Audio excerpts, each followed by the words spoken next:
You ever cancel a therapy session the moment you're about to log on, not because you're avoiding the truth and not because you're giving up, yet because you're already holding so much that the idea of going in one more time just feels like too much?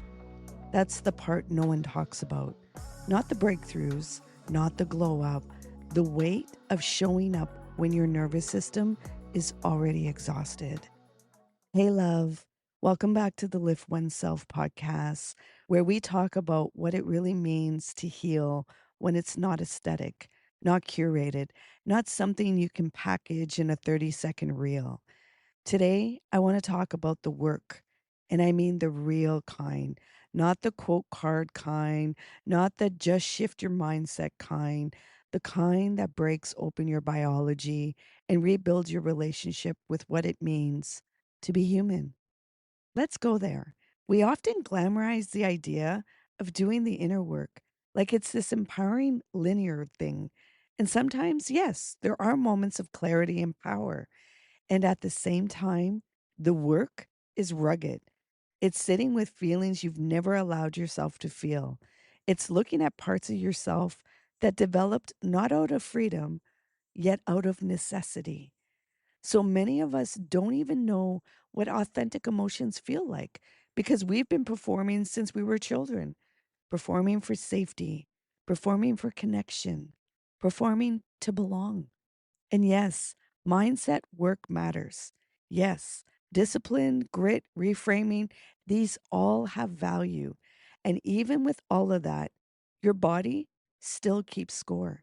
Your nervous system remembers what your mind tries to override.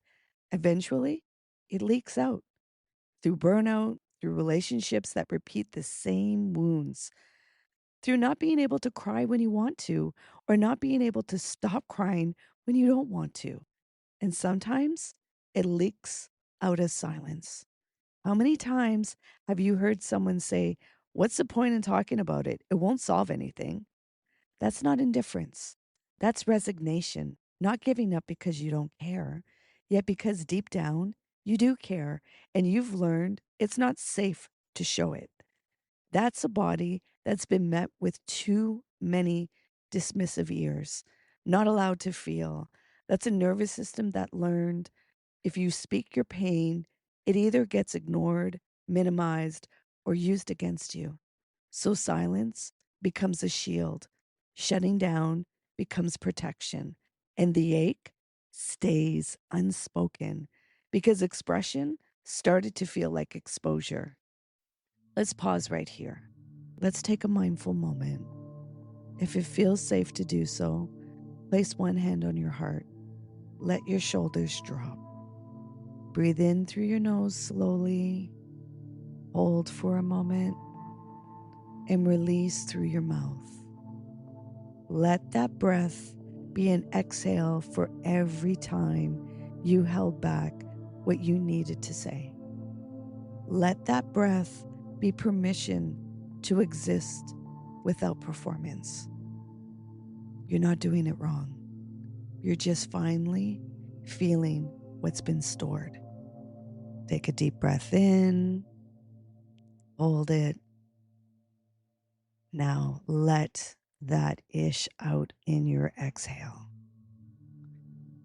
Take another deep breath in, hold, and let that ish out.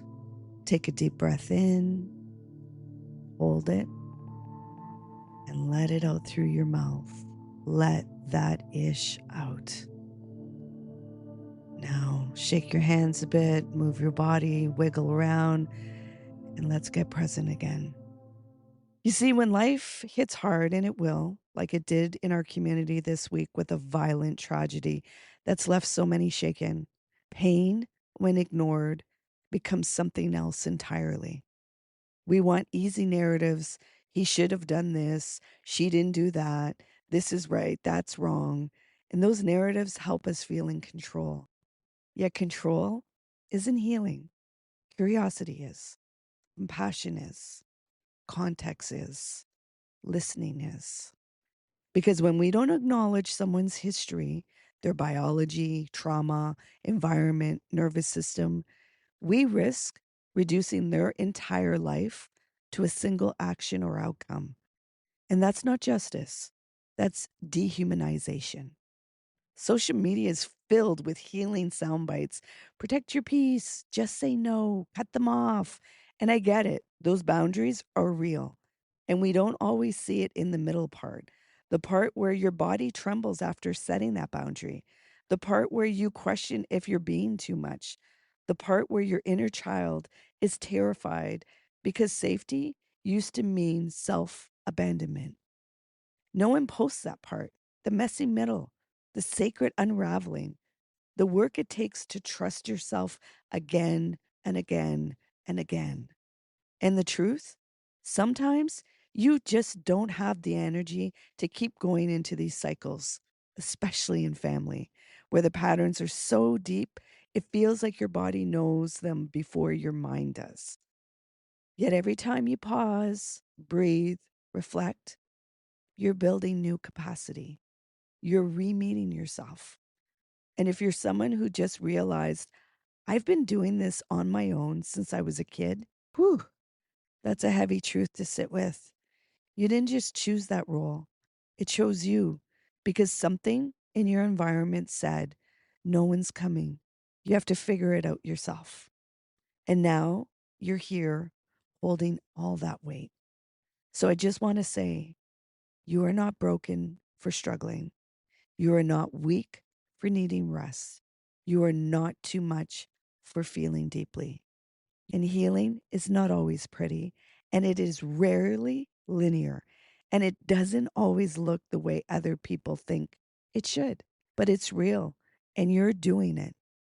So keep sharpening your tools, keep returning to your breath, keep showing up, not perfectly, just honestly. Because you, my love, you're allowed to be a whole with a W, even when you're still trying to figure it out. If this resonated, leave a comment, share it, send it to someone who's in the messy middle too. You weren't meant to do this alone, even if we learn to survive that way. Until next time, be kind to your nervous system. And as always, welcome home to yourself.